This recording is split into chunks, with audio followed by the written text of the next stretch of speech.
제가 예전에 한번 설교를 많이 들은 적이 있는데 저희 교수님께서 성경을 번역하는 것에 대해서 들은 적이 있습니다. 성경을 번역하는 게 굉장히 어렵다고 합니다. 어떻게 하냐면 그 당시에 문화도 공부를 해야 되고 많이 연구를 하고, 그리고 여러 전문가들이 모여서 그 문화뿐만 아니라 원어, 문법과 그 관용어구가 무엇이 있는지, 또 그것을 요즘 말에 맞게 어떻게 표현을 해야 되는지, 그것을 여러 가지로 고려하다 보니까 굉장히 어렵게 이렇게 번역 과정이 진행이 된다고 합니다. 근데 그러다 보니까 성경 구절이 번역하는 과정이 여러 가지로 어렵다 보니까 요즘 우리 가지고 있는 성경에 가지고 있는 것들과는 좀 의미가 전달이 잘 안 되는 그런 부분들이 생기게 되었습니다. 굉장히 우리가 가지고 있는 말씀 중에 유명한 말씀인데, 그 말씀을 보면 그 의미가 혹시라도 조금 좀 덜 전달이 된 것 같은 그런 말씀이 있습니다. 그 말씀 중에 대표적인 말씀이 창세기 1장 10절에 나옵니다. 우리 같이 읽겠습니다. 시작. 하나님이 물을 땅이라고 부르시고 모인 물을 바다라 부르시니 하나님이 보시기에 좋았더라. 자, 우리가 이 창세기 1장에서 계속해서 반복되는 말씀이 하나님이 보시기에 좋았더라, 이 단어가 계속해서 나옵니다. 그런데 이 말씀의 의미를 우리가 한번 다시 고려를 해봐야 되는 그런 이유가 있습니다. 우리 시대 최고의 구약학자 중에 한 분이라고 할 수 있는 그 고든 코넬 신학교의 더글라스 스튜어트 교수님이라는 분이 계신데요, 이분이 하나님의 보시기에 좋았더라, 이 번역은 오히려 오역한 거라고, 이렇게만 전달하면 그 말씀의 의미가 제대로 전달이 안 된 것이다, 이렇게 말씀을 합니다. 왜냐하면 그 히브리어로 그 관용어구가 있는데, 잠깐 소개를 해드리면 라아라는 단어가 히브리어로 보다라는 뜻입니다. 목적어가 있고 키라는 히브리 단어 다음에 토브라는 그 히브리 단어 좋다라는 단어가 쓰이면, 하나로 했을 때 하나님이 보시기에 좋았더라, 이 단어보다는 하나님이 사랑하셨다, 하나님이 사랑하셨다, 이렇게 관용어구로 쓰인 것을 우리가 알 수가 있게 됩니다.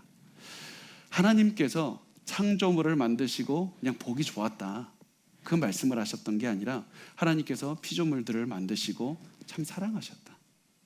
매일 하나님께서 만드시고 매일 사랑하시고, 매일 만드시고 매일 사랑하시고, 이것을 계속해서 반복하시다가 결국에서는 그 창조의 절정에 하나님의 형상에 따라서 인간을 만드시고 매우 사랑하셨더라, 너무 좋아하셨다.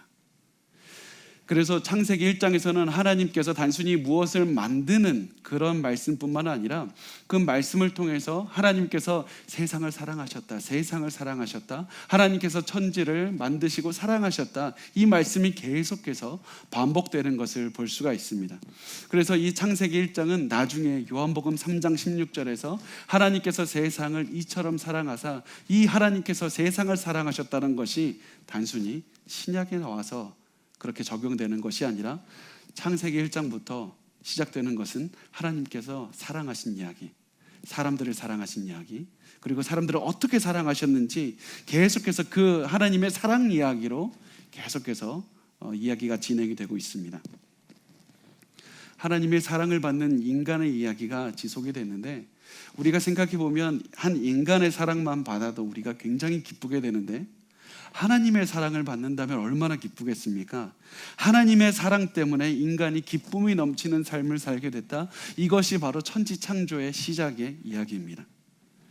인간은 환경 때문이 아니라 하나님의 사랑 때문에, 하나님 때문에 기뻐하게 됐다, 이것이 바로 천지창조의 시작점에 있습니다. 그래서 우리가 항상 기억했으면 좋겠습니다. 성경에서 기뻐한다는 것, 기쁨이라는 단어는 성경에서 항상 단 한 번도 환경이 좋아서 이렇게 기뻐한다, 이런 의미보다는 성경에서 말하는 성경적인 기쁨은 하나님 때문에 기뻐하는 것, 하나님이 나를 사랑하셔서 기뻐하는 것, 하나님이 나와 함께 하시기에 그것 때문에 기뻐하는 것, 하나님 때문에 기뻐하는 것이 바로 성경적인 기쁨입니다. 그래서 이 천지창조의 이야기서부터 시작해서 계속해서 말씀을 해주는 것은 무엇이냐면, 하나님께서 이 인간들을 사랑하셨고 인간들은 그 하나님 때문에 기쁨이 넘쳤다. 그래서 인간들이 계속해서 기쁨을 누리면서 하나님과 동행하면서 살아가다가 결국에서는 인간이 죄를 지었고 죄를 지으면서 가장 먼저 잃어버린 것이 하나님께서 주시는 기쁨이었습니다. 사람들은 하나님께서 주시는 그 온전한 기쁨을 체험하지 못하고 살아갑니다. 왜냐하면 이때부터 사람들이 죄를 지은 다음부터 무엇을 하게 되냐면 하나님이 아니라 환경에서 기쁨을 자꾸 찾으려고 합니다. 환경에서 기쁨을 찾으려고 합니다. 내가 하는 일이 잘 되는 것에 기쁨을 찾으려고 하고 하나님을 잃어버리고 계속해서 환경에서 기쁨을 찾으려고 하다 보니까 계속해서 그의 삶에서 슬픔과 아픔과 고통과 고난과 죽음밖에 없는 인생을 살 수밖에 없게 됩니다. 그게 인간의, 죄가 많은 인간의 그 삶의 모습이 기쁨을 잃어버리고 살게 되는 것. 그래서 하나님께서 하나님의 사람들을 부르셔서 가장 먼저 회복시키시는 게 뭔지 아십니까? 단순히 생명을 주셨다, 단순히 목숨을 살려주셨다, 건강의 복 주셨다, 이것이 아니라 하나님께서는 가장 먼저 기쁨을 주십니다. 우리 시편 105편 43절 말씀을 우리 같이 읽겠습니다. 시작. 그의 백성이 즐겁게 나오게 하시며 그의 택한 자는 노래하며 나오게 하시고. 하나님께서 사람들을 구원하실 때 가장 먼저 주는 것은 기쁨, 즐거움, 만족과 찬양과 그 마음속에서부터의 그 즐거움이 넘쳐나게 하는 것이 바로 하나님께서 주시는 기쁨입니다. 하나님 안에 있으면 얼마나 기쁜지 체험하게 하시는 겁니다. 단순히 하나님께서 너 환경 바꿔줬으니까 좋지 이게 아니라 하나님과 함께하면 이렇게 즐거운 일들이 가득하다. 나와 함께 하자. 하나님께서 하나님을 믿고 살아가는 그 즐거움과 기쁨이 얼마나 그 큰신지 체험하게 하십니다. 그래서 하나님께서는 단순히 나를 믿으면 도와주겠다, 나를 믿으면 내가 너와 함께하고 너의 삶을 바꿔주겠다 이렇게 말씀하신 것이 아니라 하나님을 믿으면 기뻐함을 주겠다고 말씀을 합니다. 이사야서 51장 11절 말씀을 우리 같이 읽겠습니다. 시작. 여호와께 구속받은 자들이 돌아와 노래하며 시온으로 돌아오니 영원한 기쁨이 그들의 머리 위에 있고 슬픔과 탄식이 달아나리이다. 기쁨과 기쁨을 주시겠다. 너가 나의 안에 있으면 기쁨을 줄 것이다. 너가 나를 믿으면 기쁨을 줄 것이다. 처음부터 기쁨이었고 성경은 계속해서 하나님을 믿으면 더 많은 기쁨을 주겠다. 더 많이 믿으면 더 많은 기쁨을 주겠다. 성경은 처음부터 끝까지 기쁨으로 가득 차 있는 겁니다. 하나님께서 사람들을 기뻐하시고 사람들은 하나님을 믿을 때 그 하나님 안에서 기쁨을 체험하는 것. 성경은 계속해서 기뻐하라, 기뻐하라. 성경은 환경의 변화 때문에 기뻐하라는 말이 아니라 하나님 때문에 기뻐하라 이렇게 말씀을 합니다. 그래서 하나님께서는 계속해서 하나님의 백성들에게 하나님을 기다리면서 기뻐하게 하셨습니다. 여러분 한번 여러분의 삶을 돌아봤으면 좋겠습니다. 여러분은 하나님 때문에 기뻐하는 것을 체험해 본 적이 있습니까? 많은 분이 너무 안타까운 것이 있습니다.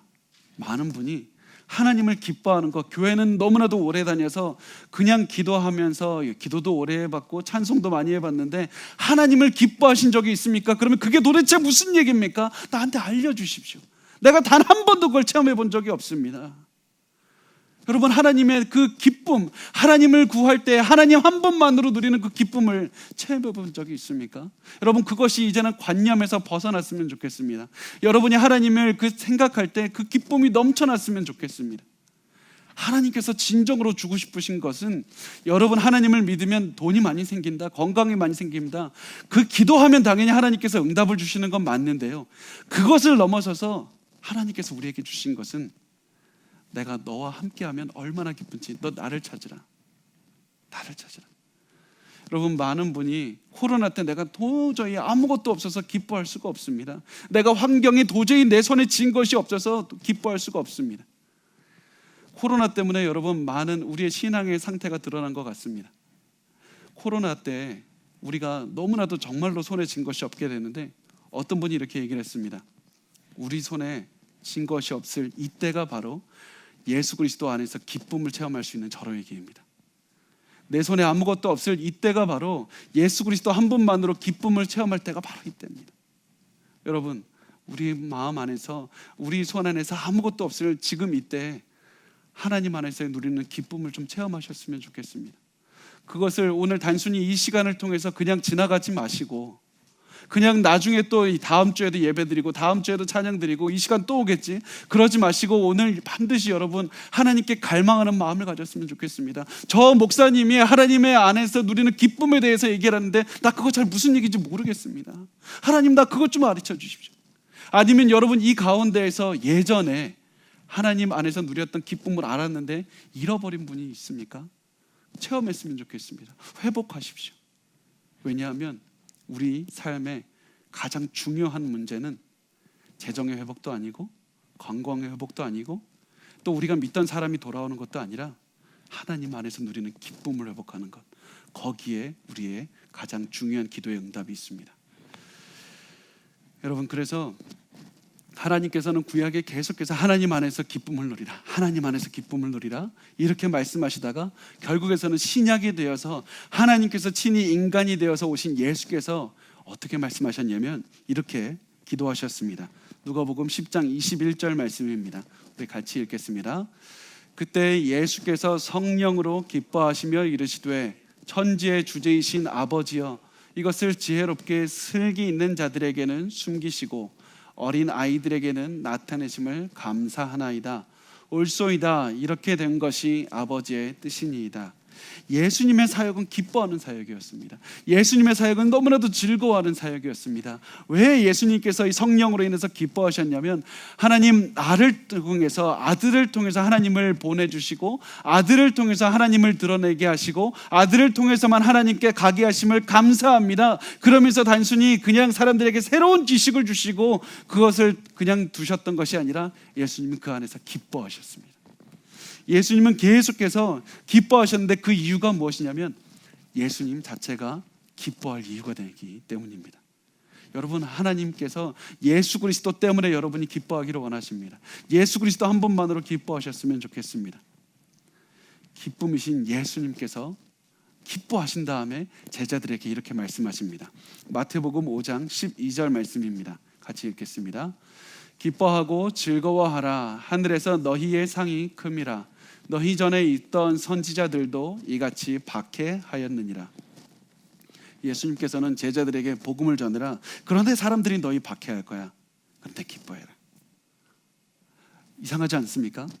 만약에 누가 저에게 찾아와서 목사님 사역이 잘 안 되십시오, 기뻐하십시오, 이러면 처음에는 갸우뚱하지 않겠습니까? 그런데 예수님께서는 제자들에게 너희가 사역을 할 때 너희를 방해하는 사람들이 올 거다.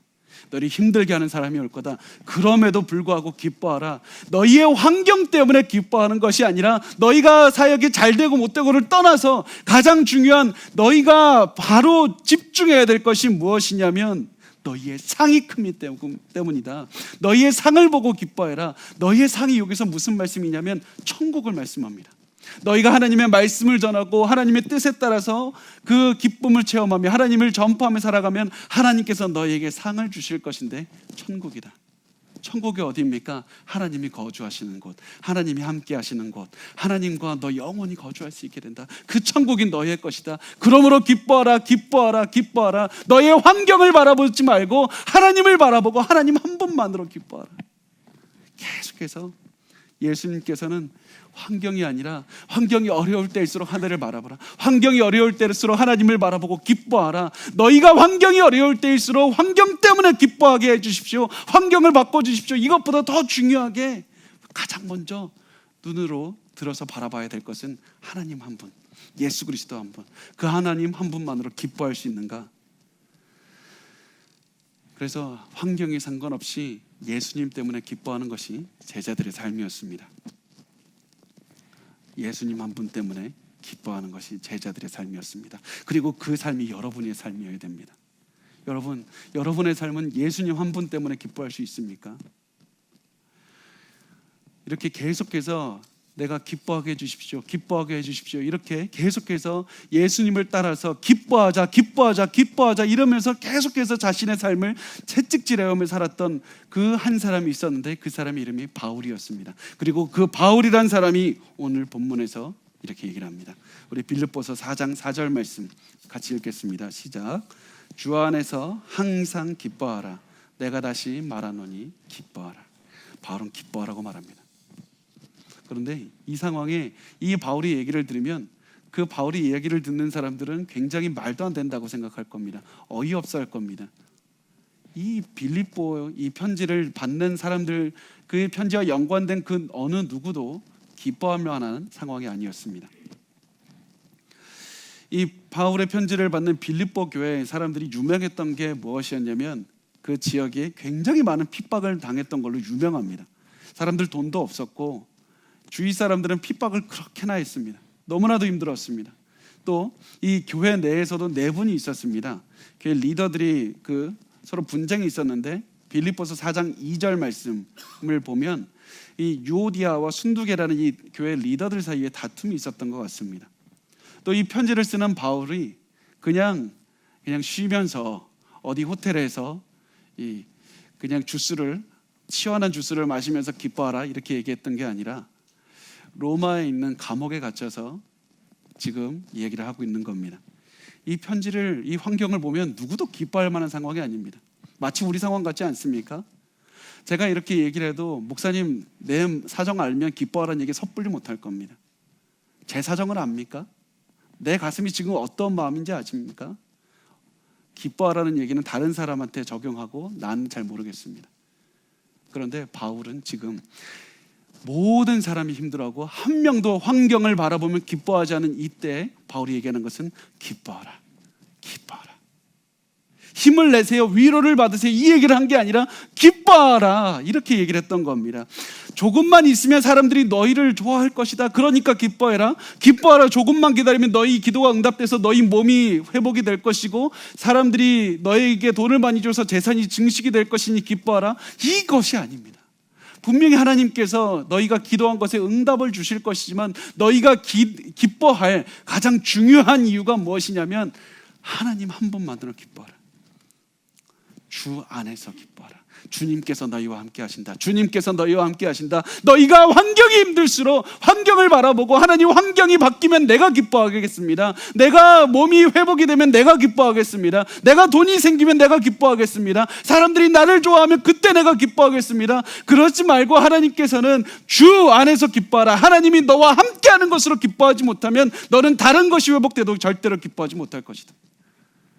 지금 우리가 코로나 때 하나님 내가 재정이 회복되면 기뻐하겠습니다. 내가 하나님 사람들을 만나서 사람들의 인정을 받으면 기뻐하겠습니다. 기뻐하겠습니다. 사업이 잘 되면 기뻐하겠습니다. 이렇게 생각하지만 그것이 아니라, 그것도 물론 중요하지만 가장 근본적인 건 주 안에서 기뻐하라. 그것이 먼저 회복이 되어야 된다. 여러분, 우리가 가지고 있는 많은 것들 중에 주 안에서 기뻐하는 것을 가장 먼저 기도하시고 회복하셨으면 좋겠습니다. 우리의 주인이 되시는 예수 그리스도께서 우리와 함께 하시고 너희를 사랑하시는 하나님께서 너희와 함께 하시고 그 하나님과 함께 하기 때문에 환경이 좋아서 그냥 체험하는 기쁨은 내가 보기에 환경이 좋아질 때만 겪는, 잠시 잠깐 겪는 기쁨입니다. 그런데 예수께서 나와 영원히 함께 하시다는 사실을 기억할 때 하나님께서 항상 기뻐하라고 말씀을 하시는 겁니다. 주 안에서 항상 기뻐하라. 그러면서 이 바울은 한마디를 덧붙입니다. 우리 다시 한번 빌립보서 4장 4절 말씀을 읽겠습니다. 시작. 주 안에서 항상 기뻐하라. 내가 다시 말하노니 기뻐하라. 주 안에서 항상 기뻐하라. 내가 다시 말하노니 기뻐하라. 내가 다시 말하노니 기뻐하라. 계속해서 이렇게 얘기를 합니다. 이 말씀을 조금 풀어서 설명하면 이런 겁니다. 주 안에서 항상 기뻐하라. 내가 다시 말하고 또 한 번 말하고 또 한 번 말하고 난 계속해서 너희에게 말할 것이다. 기뻐하라, 기뻐하라, 기뻐하라. 내가 너희에게 쉬지 않고 말할 것이다. 계속 말할 것이니까 기뻐하라. 내가 너희에게 기뻐하라는 이 말을 반복해서 말할 것이다. 그 이유가 무엇이냐면 너희 환경이 너희를 낙담시킬 것이 뻔하기 때문이다. 너희를 힘들게 할 것이다. 너희가 기뻐하지 못하게 할 것이다. 너희의 눈을 굉장히 너희의 몸으로 가게 할 것이고 너희를 배신하고 떠나는 그 사람에게로 향하게 할 것이고 너희의 가슴을 찢어낼 것이고 너희를 힘들게 할 것이다. 너희의 몸이 아프게 될 것이고 너희의 사업이 잘 안 될 때도 있을 것이다. 그럼에도 불구하고 나는 너희에게 계속해서 이렇게 얘기할 것이다. 주 안에서 항상 기뻐하라. 내가 다시 말하노니 기뻐하라. 또다시 만나면 기뻐하라. 목사님 내가 너무 힘들어요. 그때도 우리가 서로 할 수 있는 말이 무엇입니까? 기뻐하라, 기뻐하라, 기뻐하라. 우리가 가장 먼저 회복이 되어야 될 것은 주님 안에서 그 체험하는 기쁨을 체험해야 됩니다.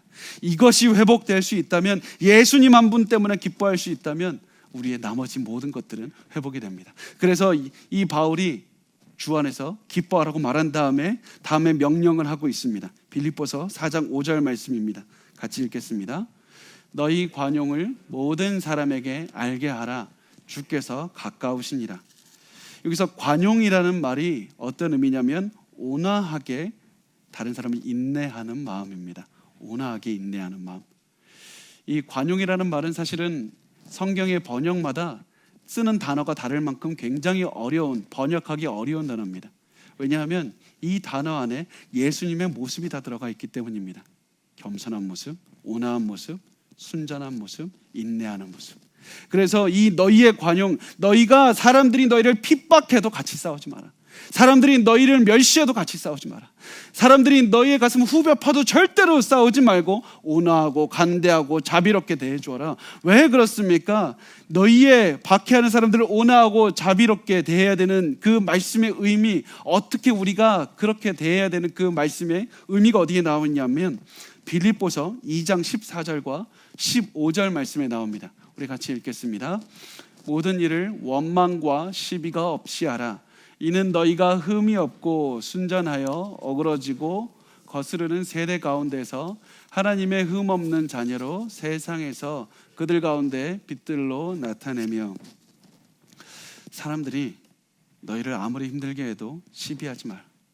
원망을 절대로 내지 마라. 세상의 관점에서 너희가 싸우는 게 당연하게 보일 때에도 절대로 원망하고 싸우지 마라. 너희는 세상과 다르게 싸워야 된다. 세상과 다르게 싸우는 능력이 어디 있는가? 내가 이제부터는 원망하지 않아야지. 내가 사람들하고 시비하지 않아야지. 너희가 아무리 결심해도 너희는 실패할 것이다. 그러나 세상과 시비하지 않고 세상의 빛의 자녀로 살아갈 수 있는 능력은 어디서 생기느냐? 내가 예수 안에서 기뻐하는가? 내가 예수 안에서 기뻐하는가? 그러면 여러분, 우리가 세상에서 모든 성경이 말씀하는 것을 우리가 지켜내면서 살아갈 수가 있습니다. 여러분, 기뻐하십시오. 우리가 이 말을 듣고 이렇게 반문할 겁니다. 사람들이 우리를 이렇게 힘들게 하는데 어떻게 원망하지 않을 수 있습니까? 다 이렇게 힘들게 하는데 내가 시비를 안 할 수가 있습니까? 내가 가정에서, 직장에서 얼마나 힘든지 아십니까? 내가 어떻게 빛으로 살아낼 수가 있습니까? 이 환경에선 불가능한 것 아닙니까? 어떻게 해야 됩니까? 이런 질문을 하는 우리에게 예수님께서 이렇게 말씀합니다. 우리 빌립보서 4장 4절에서 5절 다시 한번 읽겠습니다. 시작. 주 안에서 항상 기뻐하라. 내가 다시 말하노니 기뻐하라. 너희 관용을 모든 사람에게 알게 하라. 주께서 가까우시니라.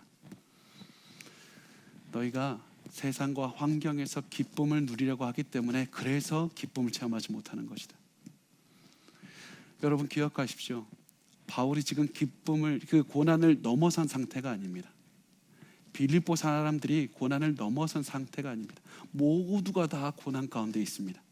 너희가 고난을 넘어가면 기뻐하게 될 것이다. 너 그날을 바라보고 기뻐해라. 이 얘기를 하는 것이 아니라 우리가 고난 가운데 있어도 기쁨을 체험할 수 있다. 왜냐하면 환경이 우리에게 기쁨을 주시는 것이 아니라 환경 가운데, 어려움 가운데 우리가 예수를 바라볼 때 기쁨을 체험할 수 있기 때문이다. 그래서 너희가 환경이 어렵게 하는가? 주 안에서 기뻐하라. 너희가 사람들이 너희를 힘들게 하는가? 주 안에서 기뻐하라. 기뻐하라. 그래서 예수께서는 우리가 예수님 한 분만으로 기뻐할 수만 있다면 우리가 세상에서 빛과 소금으로 살아날 수 있다고 말씀을 하고 있습니다. 그래서 예수 안에서 기쁨을 체험하리라. 너희 관용을 모든 사람에게 알게 하라. 그 이유가 무엇이냐? 왜냐하면 주께서 가까우시니라. 왜냐하면 주께서 가까우시다. 그 이유가 관용을 베풀어야 되고 그 이유가 주께서 가깝다고 말씀합니다. 주께서 가깝다는 말에 그 두 가지 의미가 있는데요. 첫 번째는 공간적인 의미가 있고 두 번째는 시간적인 의미가 있습니다.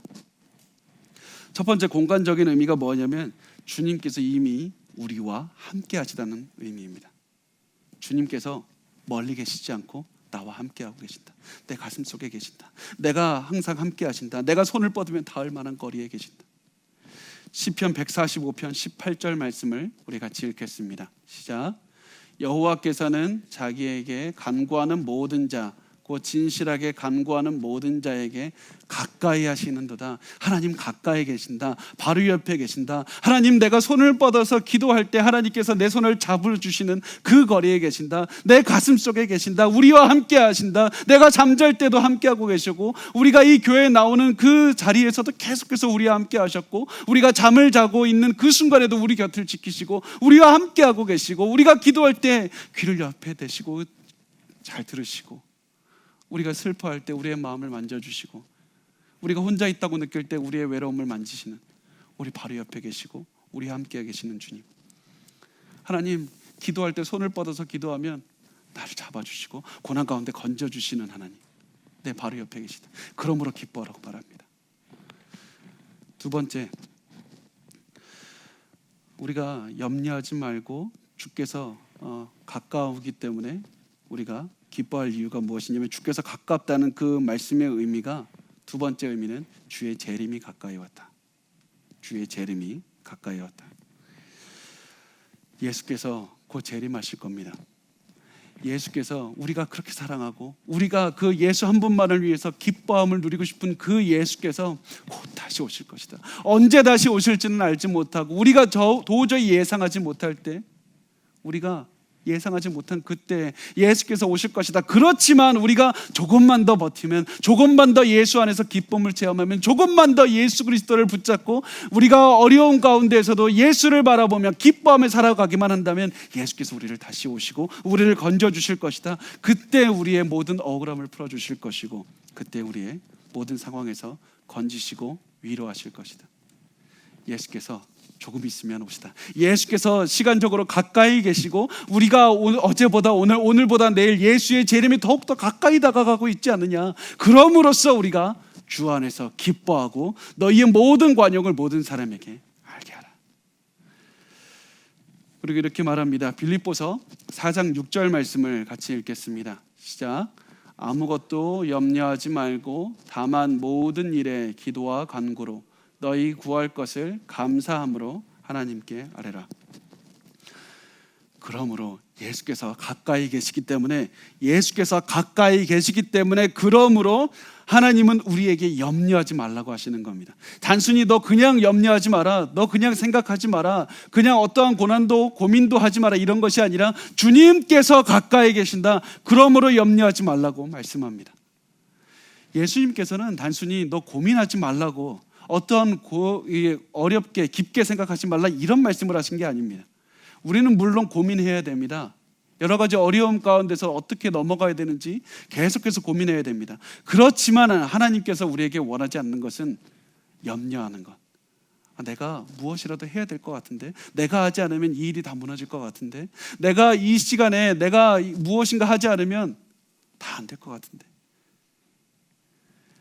우리가 염려하는 것은 하나님에 대한 믿음을 저버리는 것이고, 이 믿음을 저버리는 것, 하나님에 대한 염려하는 게 왜 시작이 되냐면, 이 빌립보서 4장 4절 그 시작점에 기뻐하지 못했기 때문에. 우리가 하나님 안에서 기뻐하지 못하면 결국 염려하게 됩니다. 그래서 하나님께서는 염려를 죄라고 말씀하시는 겁니다.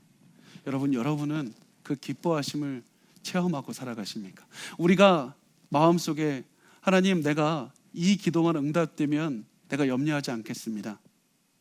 나 이 상황에서 건져주심이 염려하지 않겠습니다.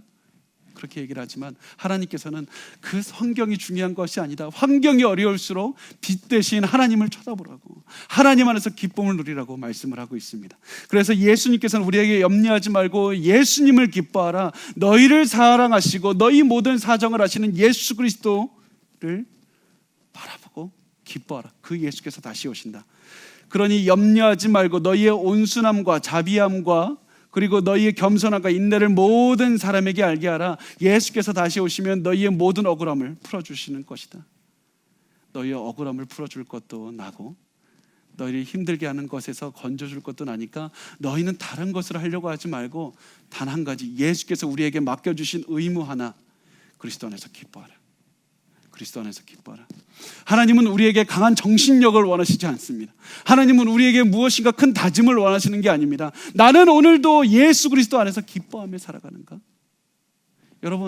여러분은 그 어려운 환경 가운데서 내가 이겨내야 되겠다, 내가 이겨내려면 내가 얼마나 강해져야 되는가, 이런 생각을 할지는 몰라도 내가 이 어려운 환경 가운데 예수 그리스도 안에서 기뻐하는가? 이 질문을 하시는 분은 계십니까? 여러분, 예수 안에서 기뻐하셔야 됩니다. 그래야지 고난을 넘어갈 수 있습니다. 우리가 그 예수 그리스도 안에서 기쁨을 체험하는 것만이 우리에게 예수께서 주어주신 의무입니다. 또 하나님께서는 우리에게 염려하지 말고 너희의 구할 것을 감사함으로 하나님께 아뢰라, 감사 기도를 하라고 말씀합니다. 감사 기도를 하라고 하면 보통 제가 듣는 얘기는 이겁니다. 성도분들에게 감사 기도하십시오라고 하면, 제가 기도하는 게 응답이 안 되는데 어떻게 감사 기도를 합니까? 기도 응답이 돼서 내 환경이 바꿔야지만 감사 기도하지 않겠습니까? 환경이 바뀌지 않았는데 어떻게 감사 기도합니까? 어떤 분은 조금 더 넘어가서 어떻게 말씀하냐면, 하나님이 내 기도 들어주셔서 미래 환경을 바꿔주실 거니까 미리 감사 기도하겠습니다.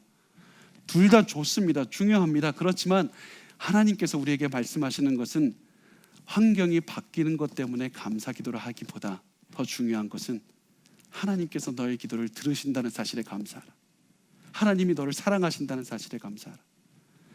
너가 무엇인가 대단한 자격이 있어서 하나님께서 너를 사랑하시는 것이 아니라, 너는 자격이 하나도 없지만 하나님이 너를 사랑하시고 하나님이 너의 기도를 응답하시고 하나님이 너를 지켜주고 계시고 하나님께서 너의 기쁨이 되신단다. 그 사실을 감사해라. 그래서 하나님께서 너희를 사랑하시고 기쁨이 되시고 너희를 감사함으로 인도하신다. 이 감사를 체험할 때 우리가 아무런 염려도 없게 되는 겁니다. 이렇게 우리가 하나님께 기뻐하고 감사하면 그 결과가 어떻게 나옵니까? 빌립보서 4장 7절 말씀입니다. 우리 같이 읽겠습니다. 시작. 그리하면 모든 지각에 뛰어난 하나님의 평강이 그리스도 예수 안에서 너희 마음과 생각을 지키시리라. 하나님만 기뻐하고 감사하면 하나님께서 하나님의 평강을 주신다고 말씀합니다. 하나님의 평강이 뭐냐면, 하나님께서 갖고 계신 평강, 하나님의 소유이신 평강, 하나님께서 친히 누리고 계신 평강, 이 평강을 너희가 하나님 안에서 기뻐하기만 했더니 이 평강을 너희에게 주신다. 하나님이 체험하고 계시고 즐거이 기쁘게 누리고 계신 그 평강을 너희에게 주겠다. 이 평화에 대해서, 예수님만이 주실 수 있는 평화에 대해서 예수님 이렇게 말씀하십니다. 요한복음 14장 27절 말씀입니다. 같이 읽겠습니다. 평안을 너희에게 끼치노니 곧 나의 평안을 너희에게 주노라. 내가 너희에게 주는 것은 세상이 주는 것과 같지 아니하니라. 너희는 마음에 근심하지도 말고 두려워하지도 말라. 평안은 세상이 줄 수 없는 평안입니다. 왜냐하면 우리가 예수 안에서 기뻐하기 때문에 누리는 평안이기 때문입니다. 예수께서 주시는 평안은 세상이 줄 수 없는 평안인데, 이 예수께서 주시는 평안은 모든 지각에 뛰어나다고 말씀합니다. 모든 지각에 뛰어나다는 말씀은 우리의 상식을 뛰어넘어서, 우리의 생각과 이성을 뛰어넘어서 역사하시는 그 평안이 바로 모든 지각에 뛰어난 평안입니다. 사람의 상식과 이성과 예상을 뛰어넘어서 일하는 평강입니다.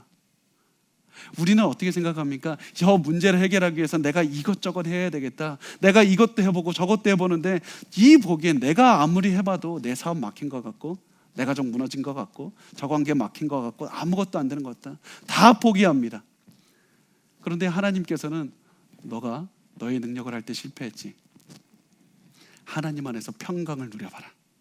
너가 우선 하나님 안에서 기쁨을 체험하면 하나님께서 그 평안을 줄 것인데, 그 평안은 너희의 상식을 뛰어넘어서, 너희의 예상을 뛰어넘어서 역사하셔서 너희의 모든 문제를 해결하실 것이다. 너가 문제의 중요성은 너가 이 문제를 해결하려고 하는 것이 아니라 예수 안에서 기쁨을 체험했느냐, 그것을 말씀하고 있는 겁니다. 예수님 안에서 기뻐하면 그 예수께서 주시는 평안 때문에 모든 문제를 해결하리라. 그래서 여러분이 가지고 있는 모든 염려를 넘어갈 수 있는 힘, 여러분이 가지고 있는 모든 문제를 넘어갈 수 있는 힘은 다른 것이 아니라 예수 안에서 기쁨을 누려가는 데 있습니다. 그래서 이 예수께서 우리에게 주신 이 기뻐하는 이 평강, 하나님의 평강은 우리의 마음과 생각을 지킨다고 말씀합니다. 마음과 생각을 지킨다고 말씀하는데, 지금 제가 말씀드렸듯이 지금 바울이 로마에 있는 감옥에 있습니다. 감옥을 이 군인들이 지키고 있지 않습니까? 바울은 저 군인들을 보면서 얘기를 하는 겁니다. 저렇게 철통처럼 잘 지키고 있는 군인처럼 하나님의 평강이 나의 마음을 지키신다. 하나님의 평강이 너희들의 마음을 지키실 것이다. 너희가 먼저 예수 안에서 기뻐하면 하나님의 평강이 너희의 마음을 지키셔서 이 너희의 마음 안에서 기쁨과 즐거움이 넘쳐나게 하실 것이고 세상의 염려와 모든 고난이 너희 가슴 가운데 들어오지 못하도록 지켜주실 것이다. 그래서 항상 하나님 앞에서 기도하고 감사하며 기뻐하며 살아가는 것, 이것을 너희가 계속해서 꿈꿔야 된다. 어려움이 클수록 기뻐하라. 환경이 어려울수록 하나님 안에서 감사하라. 여러분, 근데 바울도 제가 말씀드렸듯이 바울이 이 상황을 이 기뻐하라는 말을 그냥 편한 곳에서 그냥 어디 궁궐에서 호텔에서 레모네이드를 마시면서 침대에 누워서 쓰고 있는 게 아닙니다. 나 고난 지나갔는데 너희도 조금만 기다리면 고난 지나갈 거다, 이런 얘기를 하는 게 아닙니다. 본인도 감옥 안에 있습니다. 감옥 안에서 이렇게 얘기를 합니다. 너희들도 내 삶을 볼 때 하나님 안에서 기뻐하면서 살아가는 삶이 결코 쉽지 않은 날이 분명히 올 거다. 세상은 너희의 가슴을 후벼 필 것이고 너희를 힘들게 할 것이고 너희를 굉장히 어렵게 할 것이다. 그래서 고난이 찾아오고 기뻐하지 않는 게 당연한 그런 순간이 오게 될 것이다. 너희가 아무리 하나님의 평강을 체험하며 살아도 세상은 너희가 누리는 그 평강을 가만히 두지 않고 너희를 흔들 것이다. 이때 너희가 무엇을 해야 되느냐? 너희 반드시 이것을 기억해라. 그러면서 빌립보서 4장 8절에서 9절을 말씀합니다. 우리 같이 읽겠습니다. 끝으로 형제들아, 무엇에든지 참되며 무엇에든지 경건하며 무엇에든지 오르며 무엇에든지 정결하며 무엇에든지 사랑받을 만하며 무엇에든지 칭찬받을 만하며 무슨 덕이 있든지 무슨 기림이 있든지 이것들을 생각하라. 너희는 내게 배우고 받고 듣고 본 바를 행하라. 그리하면 평강의 하나님이 너희와 함께 계시리라. 너희가 하나님께 받은 평강을 가지고 살아내기 위해서는 너희가 아무리 노력해도 안 될 때 무엇을 해야 되느냐? 가장 첫 번째, 무엇에든지 참내며 무엇에든지 경건하며 무엇에든지 오르며 정결하며 사랑받을 만하며 칭찬받을 만하며 무슨 덕이든지 그것으로 너희의 머리를 채워넣어야 된다. 너희가 계속해서 이런 것들을 너희의 심장을 채워넣어라. 너희의 머리를 채워넣어라. 너희의 마음속에, 너희의 생각 속에 조금이라도 부정한 것, 더러운 것, 정결하지 못한 것, 이런 것들을 너희의 머리를 절대 채워넣지 말고 항상 하나님 안에서 하나님께 속한 것으로 너희의 마음을 채워넣어야 된다. 세상 속에서 아무리 너희의 머리를 잡고 눈을 자꾸 땅으로 돌리려고 할지라도 너희의 눈은 계속해서 하늘을 향해서 하나님에 관련된 것, 하나님에 속한 것, 계속해서 정결한 것, 경건한 것, 무엇이 옳을까? 하나님, 내 머릿속에 부정적인 것 없게 해주시고 내 마음속에 경건한 것으로, 내 마음속에 하나님께서 원하시는 것으로 가득 채워주십시오. 계속해서 하나님께 칭찬받을 만한 것, 사랑스러울 만한 것이 무엇일까? 그것으로 채워넣게 해달라고 기도하셔야 됩니다. 그렇게 계속해서 채우고 머리는 그렇게 채우고 여러분의 몸은 또 바뀌어야 됩니다. 너희 행동도 함께 바뀌어야 되는데 너희는 내게 배우고 받고 듣고 본 바를 행하라고 말씀합니다. 바울이 먼저 너희가 너희의 감정이 변하기를 기다려라 이렇게 말하지 않습니다. 너희의 행동을 바꿔야 된다. 너희의 행동을 어떻게 바꾸느냐? 바울에게서 보고 배운 대로 그대로 행동하라. 바울의 삶을 통해서 드러난 하나님의 사랑을 너희도 살아내야 된다. 그 행동마저도 따라가라. 너희의 마음이 너무나도 어려울 때에도 바울이 목소리로 들려진 그 믿음의 본을 따라서 몸으로 살아내야 된다. 이렇게 살아내면 어떻게 해야 한다고 말씀합니까? 평강의 하나님이 너희와 함께 계시리라. 평강의 하나님이 너희와 함께 계시리라. 우리 아까 빌립보서 4장 7절에 하나님의 평강이 너희의 마음을 지키시리라. 그런데 이게 너무나도 힘들 때 내가 이것을 잃어버릴 것 같습니다. 그래서 내 머리를, 내 생각을 정결한 것, 경건한 것, 올바르고 칭찬받을 만한 것, 사랑받을 만한 것 어떻게 채울까 하나님, 내 머릿속에서 부정적인 것이 없게 하시고 하나님의 관련된 것만으로 채우게 하십시오. 계속 그렇게 하면서 나의 몸으로 살아냈더니 하나님의 평강의 하나님이 너희와 함께 하시리라. 평강의 하나님이 너희와 함께 하는 것을 체험하게 되리라. 평강의 하나님이 너희와 동행하는 것을 체험하게 되리라. 주 안에서 항상 기뻐하라. 내가 다시 말하노니 기뻐하라. 여러분, 우리가 너무나도 이 사태, 이 코로나 때를 살아가는 게 너무나 힘들 겁니다. 결코 쉽지 않을 겁니다. 이때 우리가 이렇게 생각할 수가 있습니다. 내가 하나님의 것을 생각하고 싶은 그런 기분이 들지가 않습니다. 내 마음이 자꾸 낙담이 됩니다. 슬픈 마음이 찾아옵니다. 내 몸이 아픕니다. 바쁩니다. 힘듭니다. 그래서 내가 나중에 하나님께서 내 생각을, 좋은 생각을 주시면 내가 거기에 따라 생각하겠습니다. 내 건강을 회복시켜 주시면 내가 바울처럼 이렇게 따라서 몸으로 행하겠습니다. 내가 하나님께서 시간을 주시면 내가 그런 시간을 내서 내가 한번 해보겠습니다. 그런데 하나님께서는 너가 그냥 수동적으로 좋은 생각이 올 때까지 기다리라. 시간이 날 때까지 기다리라. 너희 몸이 건강해질 때까지 기다리라. 너가 우울한 마음이 없어질 때까지 기다리라. 말씀하지 않습니다. 항상 하나님께서는 먼저 너희의 머릿속을 하나님에 관한 것으로 싸우는, 그런 가득 채우는 그런 싸움을 하고 있는 것이다. 너는 하나님의 뜻에 따라서 살아가는 그런 싸움을 하는 것이다. 너희가 하나님에 따라서 살기 어려울 때는 반드시 하나님을 생각해라. 너희가 낙심될 때는 하늘을 바라보라. 여러분, 세상을 살 때 세상이 어려우면 어려울수록 우리가 이 세상에서 어떻게 하면 내가 더 회복될 것인가, 이것을 바라보기 전에 하늘을 바라보고 하나님 안에서 기쁨을 체험하는 것, 그것부터 회복을 하셔야 됩니다. 그렇게 할 때 하나님의 평강의 하나님이 여러분과 함께하고 계시다는 사실을 체험하게 될 겁니다. 지금 우리가 다들 어렵다고 말을 합니다. 그리고 사실입니다. 쉬운 사람은 한 명도 없을 겁니다. 특히 코로나 때 이렇게 여러분, 많은 분들이 이렇게 말씀합니다. 2020년은 어떻게 해서든지 버텼는데 2021년은 1년 내내 힘들 것 같은데 어떻게 살아나야 될지를 도저히 모르겠습니다. 근데 어떻게 해야 될까요? 불안합니다. 어떻게 2021년을 이겨낼 수 있습니까? 이렇게 불안해하는 우리에게 예수님께서는 이 말씀을 하십니다. 주 안에서 항상 기뻐하라.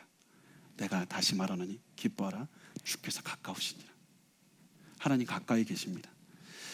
우리의 기쁨의 원인은 가장 먼저 환경이 되기 전에 예수님이 되어야 됩니다. 여러분의 모든 기쁨, 모든 슬픔을 이겨낼 수 있는 힘은 어디에서 오냐면 예수 그리스도 안에서의 기쁨을 체험할 때 우리가 오게 됩니다.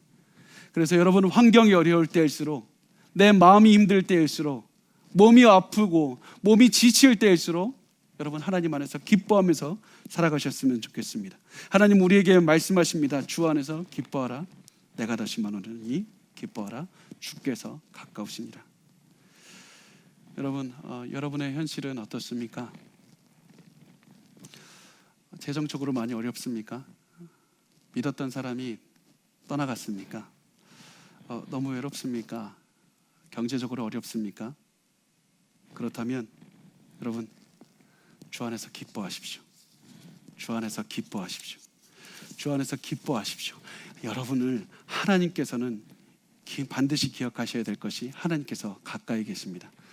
우리 이 말씀 한 구절만 읽고 우리 같이 말씀을 정리하고 기도하도록 하겠습니다. 우리 같이 느헤미야 8장 10절 말씀 우리 같이 읽겠습니다. 시작. 느헤미야가 또 그들에게 이르기를 너희는 가서 살진 것을 먹고 단 것을 마시되 준비하지 못한 자에게는 나누어 주라. 이 날은 우리 주의 성일이니 근심하지 말라. 여호와로 인하여 기뻐하는 것이 너희의 힘이니라. 여러분의 힘은 하나님으로 인하여 기뻐하는 것이 되어야 됩니다. 여러분, 힘이 없습니까? 마음에 힘이 없습니까? 살 소망이 보이지 않습니까? 하나님으로 인하여 기뻐하십시오. 하나님으로 인하여 기뻐하게 해달라고 기도하십시오. 특히 제가 아까 말씀드린 것처럼 오늘 만약에 예배를 드리고 있는 그분들 가운데서 하나님으로 인하여 기뻐하라는 말이 도대체 무슨 말입니까? 나 이해할 수가 없습니다. 그런 분이 있다면 여러분 같이 기도했으면 좋겠습니다. 하나님, 저 윤성민 목사가 하는 말이 내가 무슨 얘기인지 모르겠습니다. 나도 그 하나님으로 인하여 기뻐했으면 좋겠습니다. 하나님께서 주시는 그 하나님의 평강을 내가 체험했으면 좋겠습니다. 여러분, 그것을 위해 기도해 주십시오. 여러분, 부탁드립니다. 그리고 혹시라도 그 하나님의 평강을, 그 하나님 때문에 있는 그 기쁨을 잃어버린 분이 계시다면 회복하게 해달라고 기도하십시오. 우리가 가장 이 시간에 회복되어야 될 것은 예수 그리스도 한 분만으로 기뻐하는 겁니다. 그것만 회복이 되면 우린 다 이겨낼 수가 있습니다. 예수 그리스도 한 분만으로 기뻐하십시오. 주께서 가까이 계십니다.